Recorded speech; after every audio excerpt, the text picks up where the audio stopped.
ఇప్పుడు నేను ఇవాళ 3వ రోజు ప్రత్యేకంగా చెప్పదలుచుకున్న ఓ మాట ఏమిటంటే, ఈ 3 రోజులు నాకు వేదిక మీదకి పిలవక ముందు అక్కడ కూర్చుని ఉండగా ఒక అదృష్టం పట్టింది. పిలిచిన తర్వాత ఇక్కడ కూర్చోగానే ఆ అదృష్టం జారిపోయింది. నేను 2 రోజులు మనసులో అనుకున్నాను, ఓ ఇక్కడ కూర్చోవడమే అదృష్టం రా, నిజానికి ఇక్కడ కూర్చుంటే మాట్లాడాలి, పద్యాలు పాడాలి, శ్లోకాలు చెప్పాలి, అర్థాలు చెప్పాలి, బోళ్ళు ఆలోచించాలి. ప్రేక్షకులు నాకంటే అదృష్టవంతులు, ఏమీ ఆలోచించక్కర్లేదు, ఏ పద్యాలు అక్కర్లేదు, ఏ శ్లోకాలు అక్కర్లేదు, పైగా ఉంటే ఉండొచ్చు, వెళ్ళిపోతే వెళ్ళిపోవచ్చు, ఎంత స్వేచ్ఛ వీళ్ళకి అని అనుకుంటూ మిమ్మల్ని చూసి నేను అసూయపడింది ఈ కారణం వల్ల కాదు. ఆ ఎదురుగా నా వెనకాల ఉన్న అమ్మవారిని చూడండమ్మా, మీకుందా అదృష్టం, నాకుందా ఇప్పుడు ఆవిడని చూసే అదృష్టం. మీరు ఈ 2 గంటల పాటు చూడవచ్చు. అసలు దైవ దర్శనం అంటే చూడడమేనండి, ఆలోచించడం, పద్యాలు పాడడం కాదండి. అవన్నీ కూడా నిజానికి దర్శనాన్ని ఆపేస్తాయి. ఏదో స్తోత్రము, పారాయణ, పూజ అనుకుంటాం, కానీ ఇవన్నీ నిజమైన దర్శనానికి ఆటంకాలు వాస్తవంగా లోపలికెడితే. అందుకే రమణ మహర్షి చెబుతారు, దేవుడు ఎక్కడున్నాడో తెలియడం లేదని చాలామంది అడుగుతున్నారు అంటే, కనిపిస్తున్నదంతా దేవుడే కదయ్యా, దేవుడు ఎక్కడున్నాడని అడుగుతారంటే దేవుడు ఎలా ఉంటాడో వాళ్ళకి తెలియదు అన్నమాట అనాలి. కనిపిస్తున్న ప్రపంచమంతా దైవమే కదా, దాన్నే దైవంగా చూడాలి, అంతేగాని ఒక ఆకారం ఉంటుందా ప్రత్యేకంగా. అయితే ఈ కనిపిస్తున్న ప్రపంచాన్ని దేవుడుగా గుర్తించకుండా దేవుడు ఎక్కడున్నాడు, దేవుడు ఎక్కడున్నాడు అని అడుగుతున్నారు అంటే దైవం గురించి ఏం తెలియదు అనమాట. ఒక వ్యక్తి గురించి మనం వెతికేటప్పుడు ఆయన ఎక్కడున్నాడో అంటున్నామంటే ఆ వ్యక్తి తెలిస్తే వెతకం కదా, ఎలా ఉంటాడని అడగం కదా, ఎలా ఉంటాడో తెలిస్తేనే వెతుకుతాం. అంచేది ఎలా ఉంటాడో తెలియనప్పుడు ఎలా వెతుకుతాం? అసలు దొరికినా మనకు కనపడ్డు. ఆయన ఎలా ఉంటాడో తెలియాలి, ముందు తెలిస్తే పట్టుకుంటాం. ఆయన ఎలా ఉంటాడో రూపురేఖలు తెలియదు అనుకోండి, ఫోటో కూడా లేదనుకోండి మన దగ్గర, ఎలా పట్టుకుంటాం? మన కళ్ళ ముందే వెళ్ళిపోతూ ఉంటాడు ఆయన. ఏమంటే ఫలానా ఆయన తెలుసా అంటే నేనేం చెప్పడు, ఆయన కనపడడం ఆయనకి ఇష్టం లేదు, అందుకని ఎవరోనండి అంటాడు. అప్పుడు మనకు తెలియదు కదా రమణ మహర్షి అంటే ఏమిటో తెలియని వాళ్ళు చాలామంది ఉండే రోజుల్లో, ఈ ఫోటోలు కూడా ఎక్కువ కాలం లేని రోజుల్లో చాలామంది భక్తులు అరుణాచలం వెళ్ళేవాడు. ఆయన ఏదో పని చేసుకుంటూ ఉండేవాడు. ఆయన ఎప్పుడు ఏమి ధ్యానంలోనూ లేడు, పుస్తకాలు చదువుకునే పనే లేదు ఆయనకి. ఆయనకు ఉన్న జ్ఞానం అంతా ఉంది, వేరే పుస్తకం ఎందుకు ఎంతకాలం చదువుతాం. ఎప్పుడు పని చేసేవాడు. అక్కడ ఒక చిన్న కింద ఒక గోడ కడుతున్నారు, కొండ కింద, అరుణాచలం కింద. ఆ గోడ దగ్గర ఇటకలు మోస్తున్నాడు ఆయన. తాపీ మేస్త్రికి ఇటకలను తీస్తున్నాడు. రమణ మహర్షి చేసిన పని ఇది. దీని ద్వారా మహర్షులు మనకేం చెప్పారు? నీ పని నువ్వు చేసుకో, భగవన్నామం స్మరించుకో, అదే స్మరణ, అదే ధ్యానం, అంతకంటే ఇదే ధ్యానం. మనం ఈ పని మానేసి ఏదో చేయడం గొప్ప అనుకుంటాం. మనం 11 లింగాలు చూసామండి, 12 చూడలేదు. ఇప్పుడు 11 చూసిన తర్వాత ఏం చేశాడో తెలియట్లేదు. ఇక్కడ 11 కాదు 101 చూసినా ఈయన బుద్ధి మారలేదు, పళ్ళాన్ని ఏడిపించుకు తింటున్నాడు ఇంట్లో. అది మాండవు. 12 చూడాలంటాడు. ఇక్కడ వచ్చిన వాడి దగ్గరకల్లా 12 ఈయన 12 మందిని మార్చేసి ఉండొచ్చు కూడా, మనకు తెలియదు. ఈ బుద్ధి ముందు మారాలి. ఇది అయినప్పుడు 12 జ్యోతిర్లింగాలు దేనికి, 18 శక్తి పీఠాలు దేనికి? నిజంగా జ్ఞానం ఉన్నవాడు ఏం చేస్తాడు? చిన్న పని పెద్ద పని అని ఆలోచించడు, మంచి పని చెడ్డ పని అని మాత్రమే ఆలోచిస్తాడు. అది చిన్న పని కానీ పెద్ద పని కానీ మన పని మనం చేసుకోవాలి, ఎంత పెద్దవాళ్ళమైనా సరే. ఆయన అక్కడ గోడతో ఇటుకలతో గోడ కడుతుంటే ఇటుకలు అందిస్తున్నాడు. ఎవరో యాత్రికులు వచ్చారు, ఈయన ఎవడో పిచ్చేళ్ళ కనపడ్డారు వాళ్ళకి. రమణ మహర్షి ఎక్కడ ఉంటారో అన్నాడు. ఆయన పైకి చూపించాడు. ఒక ఆట ఆడుకుందాం సరదాగానే పైకి చూపించాడు. వాళ్ళు పైకంటా వెళ్ళారు, ఎక్కడ కనపడలా. అక్కడ ఎవరినో అడిగారు, ఎక్కడున్నారండి, కనపడలేదంటే కింద ఇటకలు మోసేది ఆయనే అన్నారు. మరి ఆయన అలా చెప్పారేమిటి అండి? అయితే ఆయన్ని అడగండి, మేమేం చేయమన్నారు. కిందకు వచ్చాక మళ్ళీ వచ్చాక మీరేట కదండి, మీ దర్శనం కోసం వచ్చాం, మీరు అలా చెప్పారేమిటి? ఏం చేయమంటావమ్మా, చచ్చిపోతున్నాను ఈ దర్శనాలు ఇవ్వలేక, అందుకని నన్ను ఇటకలు మోసుకొని ఏం చెప్పాడు. దర్శనాలు ఇవ్వడం కూడా బాధేనండి, నాకు అర్థమవుతుంది బాగా 4 ఏళ్ల బట్టి. ఎందుకంటే ఎంత పెద్ద వ్యక్తికైనా ఆయన వ్యక్తిగత జీవితం ఆయనకు ఉండాలండి. ఆయన ధ్యానం చేసుకుందుకో, జపం చేసుకుందుకో, ఆయన పుస్తకం చదువుకుందుకో ఆయనకు ఉండాలి. మనం ఏమనుకుంటామంటే ఇక్కడ ఉన్నారు కదండి మొత్తం అందరూ వచ్చేస్తామండి, దర్శనం అండి, దండాలండి, రకరకాల కానుకలు, కట్నాలు, పంచెలు, పారితోషికాలు మామూలుగా ఉండవు. ఇంకా ఇవన్నీ ఎలా పట్టుకెళ్లాలో తెలియదు. మీ విజ్ఞప్తి కోసం చెబుతున్నా, నేను నా భార్య మాత్రమే ఇంటికి వెడతాం. అన్నీ విజయనగరంలో ఉంటాయి, ఫర్ యువర్ కైండ్ ఇన్ఫర్మేషన్. ఇద్దరమే పెడతాం. ఇద్దరు ఏ బ్యాగులతో వచ్చావో ఆ బ్యాగులతోనే పెడతాం. అది ఇంట్లో నిబంధన. అది ఇలా అన్నీ మొత్తం ఇచ్చినవన్నీ పంచెలు పళ్ళు అన్నీ పట్టుకెళ్ళడం మొదలుపెట్టామనుకోండి, అవన్నీ అక్కడ పోగైపోతాయి. అక్కడ మంచం మీద ఇద్దరం కూర్చుని పెళ్ళైనప్పుడు కొత్తలో ఆడుకున్నాం, బొవ్వాలాట ఆడుకోవాలి. ఇక్కడ నీకు ఇది నాకు ఇది అని మళ్ళీ ఇది అటు విసిరి ఇది ఇటు విసిరి, ఇది అంచు బాగోలేదు, ఇది కంచు అవన్నీ కుదరవు. ఎక్కడో అక్కడే కృష్ణార్పణం. ఇక్కడ అయిపోతాయి, లేకపోతే ఆ విమానాశ్రయంలో అయిపోతాయి, లేకపోతే రైల్వే స్టేషన్లో అయిపోతాయి, లేకపోతే కారు డ్రైవర్కి అయిపోతే, మొత్తం మీద ఇంటికి వెళ్ళేది ఇద్దరమే అంతే, 2 బ్యాగులు అంతే. అంటే దర్శనం అంటే దర్శనమే నిజంగా. ఇప్పుడు మీ అందరికీ అమ్మవారు బృహద్రూపంతో కనపడుతోంది. మహాసరస్వతి, ఆవిడ మామూలు సరస్వతి కాదు, మహాసరస్వతి. అది నేను అక్కడ కూర్చున్నప్పుడు చూడగలిగా. అందుకే ఆ తనివి తీరక అయ్యో అప్పుడే పిలిచేశారే అని నేను పైకి వచ్చాక ఆవిడ పాదాలు ముట్టుకున్నాను వెళ్ళి పనిగట్టు. 3 రోజులు బట్టి మీరు చూశారు. ఎందుకంటే ఎంత పెద్ద పాదం అండి, పద్మపాదం. పద్మం అంటే నిజంగా శతపత్ర పద్మం వికసిస్తే ఎలా ఉంటుందో ఆ పాదం అలాగే ఉంది. మళ్ళీ ఇంత పెద్ద పాదాలు, అమ్మవారి పాదాలు నాకు దొరకవు కదా. మా ఇంట్లో ఉన్నది ఏదో చిన్న ఫోటో, చిన్న పాదం, ఇక్కడ పెద్దది ఉంది బాగాను. మళ్ళీ పట్టేసుకుందాం ఒకసారి, మళ్ళీ దొరుకుతుంది ఇవాళ 3వ రోజు కూడాను అని ఎంతో భక్తిగా నమస్కారం చేసుకుని అప్పుడే నాకు మనసులో ఓ మాట అనిపించింది. మళ్ళీ విద్వాంసుష్ట పద్యమేకం దదాతి అన్నారు కాబట్టి నా భావాన్ని పద్యంలోనే చెబుతాను. వేదిక ముందు కూర్చొని నా అమ్మా సరస్వతీ మాత, వేదిక ముందు కూర్చొని నా వేదములైనను పేర్కొనంగ పెంపేదిన దేవి అందమును ఈ కనుదోయిని కొల్వ నేర్చితిన్. వేదిక ముందు కూర్చొనిన వేదములైనను పేర్కొనంగ పెంపేదిన దేవి అందమును ఈ కనుదోజిని కొల్వ నేర్చితిన్. వేదిక మీద కూర్చొనిన వెంకటి అందమునెట్లు చూచెదన్. వేదిక మీద కూర్చొనిన వెంకటి అందమునెట్లు చూచెదన్. నీదయయున్న చాలు జననీ, నీదయ కల్గియున్న జననీ, మును వెంకలు ఏకమౌనుగా. ఇది సాధించాల్సింది జీవితంలో. ముందు వెనక ఏకమైపోవాలి, గతం భవిష్యత్తు ఏకమైపోవాలి, పుణ్యం పాపం ఏకమైపోవాలి, సుఖం దుఃఖం ఏకమైపోవాలి. అది అధ్యాత్మ జ్ఞానం. అన్నీ ఏకమే, రెండోది ఉండనే ఉండదు. ద్వైతం ప్రశ్న లేదు, అద్వైతమే సిద్ధాంతం. ద్వైతం ఉన్నంతకాలం, ఎన్ని విభాగాలు చేసినంతకాలం మనకి బాధ తప్పదు. ద్వైతమో లమకో దుఃఖం అంటారు శంకరాచార్య. 2 ఉన్నాయని భావిస్తుండబట్టే నీకు దుఃఖం ఉంది. ఉన్నది ఒకటే. ముందు వెనక అంటావు, పైన కింద అంటావు, తూర్పు పడమర అంటావు, ఏదో మనిషి అంటావు, పశువు అంటావు, రకరకాల భేదాలు పెడతావు. మనుషుల్లో మళ్ళీ కులాలు పెడతావు, మతాలు పెడతావు, ఆడాళ్ళు అంటావు, మగాళ్ళు అంటావు, 100 రకాలు చెప్తావు. వీడు బాలుడు అంటావు, వాడు యువకుడు అంటావు, వాడు ఎవడో ముసలాడు అంటావు. ఎక్కడి నుంచి వచ్చాయి ఇవన్నీ? లోపల జీవుడికి ఏమైనా ఉన్నాయా? బయట శరీరానికి ఉన్నాయి. కానీ ఏ రకమైన భేదం పాటించినా మనకి దుఃఖం తప్పదండి. భేదం కేవలం వ్యవహారికం, పని నడవాలి కాబట్టి పాటిస్తాం అంతే. ఎవరినో పిలవాలంటే పేరెట్టి పిలవాలి కదా. పరబ్రహ్మ రమ్మంటే అందరూ వచ్చేస్తారు. మొత్తం అందరికీ పరబ్రహ్మ పేరు ఉంటుందా? వాడు పేరెట్టి పిలవాలి.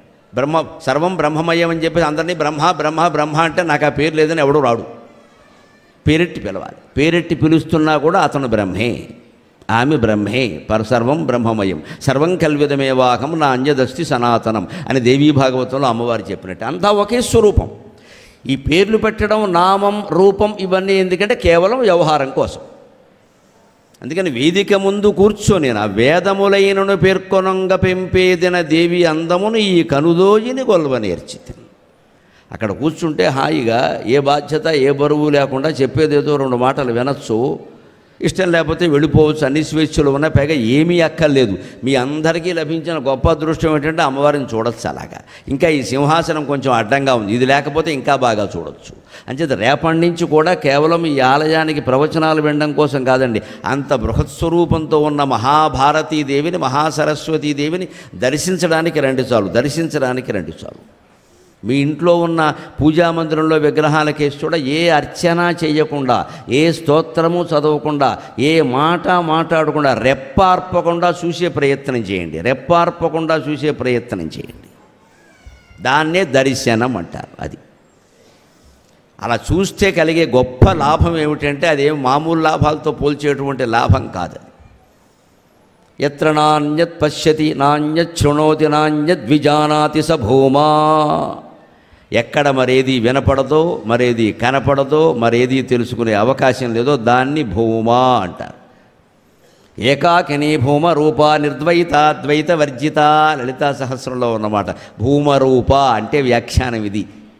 భూమ అంటే ఏమిటి అంటే ఎక్కడైతే ఇంకేదీ వినపడదో, ఏదీ కనపడదో, ఏదీ తెలుసుకోవలసిన అవసరం లేదో అది భూమ. అది భగవంతుడు ఒక్కడే కదా, అనుమానం ఏముంది అందులో. అటువంటి భగవంతుడిని మనం విగ్రహ రూపంలో దర్శిస్తున్నాం. ఈ విగ్రహ రూపంలో దర్శించే అవకాశం కూడా ఋషులు హిందూ ధర్మంలోనే ఏర్పాటు చేశారు. మనం అదృష్టవంతులం, హిందువులుగా అదృష్టవంతులం. ఇతర మతాలు చాలా చోట్ల ఈ అవకాశం లేదండి. ఈ మధ్యన వాళ్ళు మన చూసి నేర్చుకుంటున్నారు. అభిషేకాలు, పూజలు కూడా. జయ హో హిందూ ధర్మం, ఇదే ప్రపంచం అంతా వ్యాపించుగాక.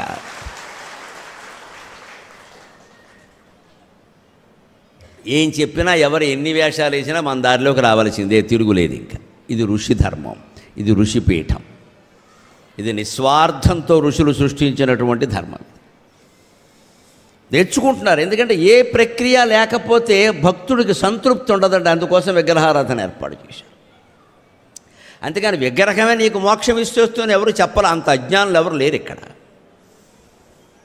చిన్మయస్యాద్వితీయస్య చిత్కళస్య అశరీరిణః ఉపాసకానాం కార్యార్థం బ్రహ్మణో రూపకల్పన.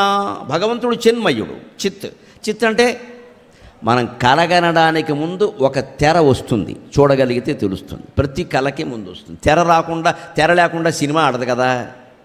కళ ఒక సినిమా అంచేత కళ ముందు ఓ తెర పడుతుంది. అది చిత్. అది మనస్సులోంచే వచ్చే ఒక జ్యోతిష్, ఒక కాంతి అలా పడుతుంది. దాన్నే లలితా సహస్రంలో 4 నామాల్లో చెబుతారు. కాల, కంఠీ, కాంతిమతి, క్షోభిణి, సూక్ష్మరూపిణి. ఇది కళ.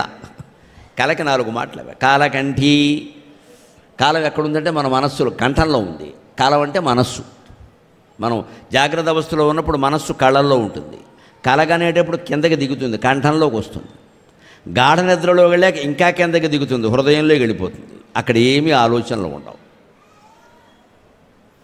కలగనేటప్పుడు మన మనస్సు కంఠంలో ఉంటుంది కాబట్టే కలగనేటప్పుడు మాట రావడం చాలా కష్టం. కళ్ళలో మాటలు వస్తాయి కానీ బయటికి మాట రాదు. బయటికి మాట రావాలంటే అంటాం, పలవరించామంటాం. ఎందుకంటే మాట అక్కడి నుంచే రావాలి. కలగనేటువంటి సినిమా నిర్మాణం అంతా మొత్తం స్క్రీన్ ప్లే, దర్శకత్వం, 100 కోట్లు పెట్టుబడి అని అక్కడే నడుస్తున్నాయి.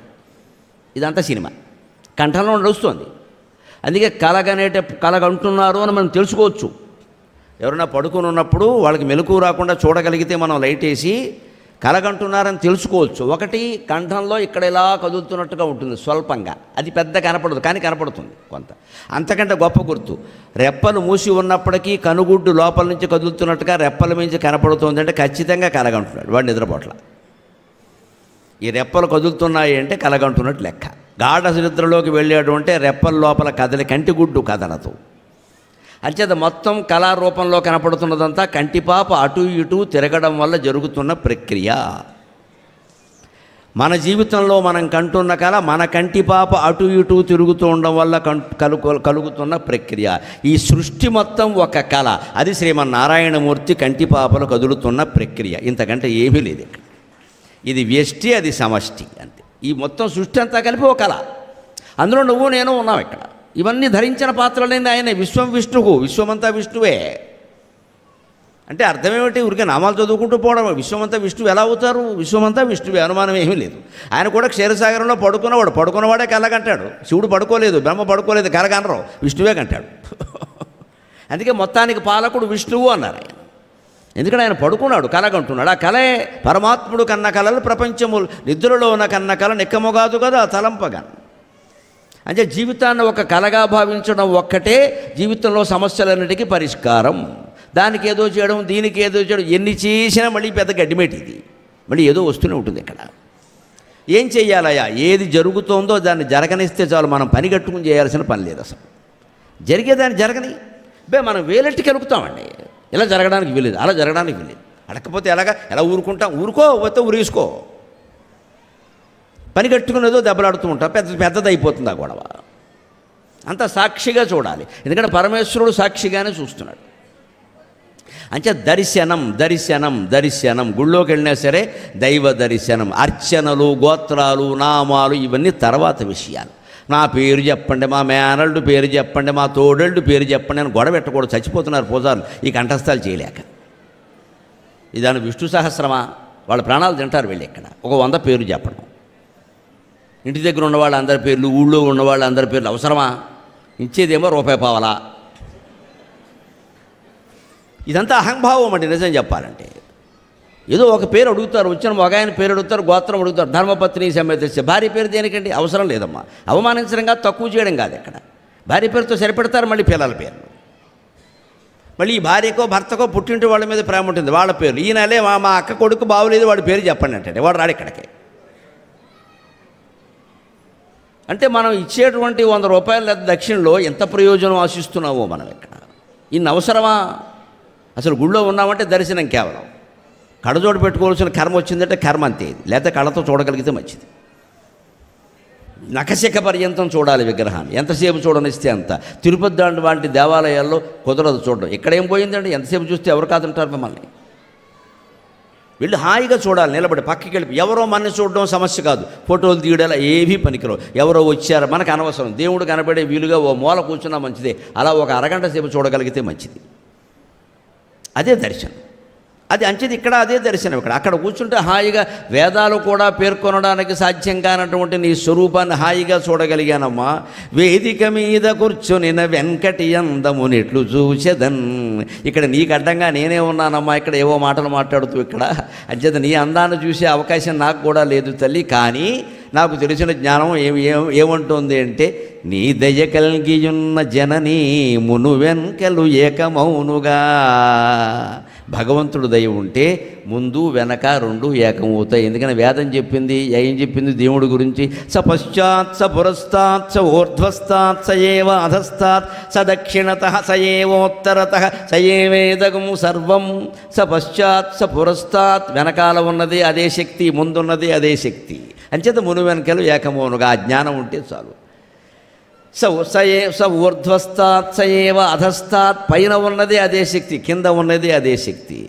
స దక్షిణత స ఏవోత్తరత, నీ కుడివైపు ఉన్నది అదే శక్తి, ఎడంవైపు ఉన్నది అదే శక్తి. స ఏవేదగం సర్వం, అంతటా ఉన్నది అదే. అంటే అర్థం ఏంటంటే నువ్వు కూడా అదే. తెలుసుకోవలసింది అది. తత్వమసి. తత్వం అసి. తెలిస్తే తత్వమసి, తెలియకపోతే తత్వం మసి. తెలుసుకోవడమే తత్వం అసి. నువ్వు కూడా దేవుడు. ఇదంతా ఉత్తరం దిక్కు దేవుడు, దక్షిణం దేవుడు, పైన దేవుడు, కింద దేవుడు, ముందు వెనక దేవుడు. అంటే నువ్వెవరు మరి ఇక్కడ? నువ్వు అందులో భాగమే కదా. అంచేది నువ్వు దేవుడే. మనం జీవుడు అనుకోవడం వల్లే దుఃఖాల పాలవుతున్నాం. దేవుడు అనుకోగలిగితే ఈ ఇబ్బందులు ఉండవండి. అందుకని వాటి నుంచి విముక్తే ఇవాళ 3వ రోజు ప్రసంగం శ్రీ గౌరీ కటాక్షం. గౌరీదేవి ప్రార్థన ద్వారా మనం ఈ దుఃఖాల నుంచి, ఈ భయాల నుంచి, ఈ బాధల నుంచి, ఈ రకరకాల భావోద్వేగాల నుంచి, ఈ అరిషడ్ వర్గాల నుంచి ఎలా బయటపడతామనేది తెలుసుకోవడం ఈవేళ ప్రసంగ సారాంశం. ఎందుకంటే ఈవేళ పూర్వం కంటే దుఃఖాలు ఎక్కువైనాయి, పూర్వం కంటే సమస్యలు ఎక్కువైనాయి. 10 మంది పిల్లలు ఉన్నప్పుడు లేని సమస్యలు 2 ఉన్నప్పుడు వచ్చేస్తున్నాయి. ఒక్కడే ఉంటే ఇంకా బాగా వచ్చేస్తున్నాయి. ఎందుకంటే వాడినే తోమేసి పామేసి మహారాజుని చూస్తున్నారు ఇక్కడ. వాడు ఒక్కడే దిక్కని. కొడుకు మీద కాదు, కోడల మీద కాదు, కూతురు మీద కాదు, భార్య మీద కాదు, భర్త మీద కాదు, ఇది జీవితంలో ఎవడి మీద ఆధారపడినా బానిసవే అని చెబుతోంది వేదం. ఖచ్చితంగా మీకు నచ్చచ్చు నచ్చకపోవచ్చు, ఇది 100% నిజం. నువ్వు ఎవరి మీద ఆధారపడినా బానిసవే. అందులో ఈ రోజుల్లో ఎవరిని నమ్మే ప్రశ్న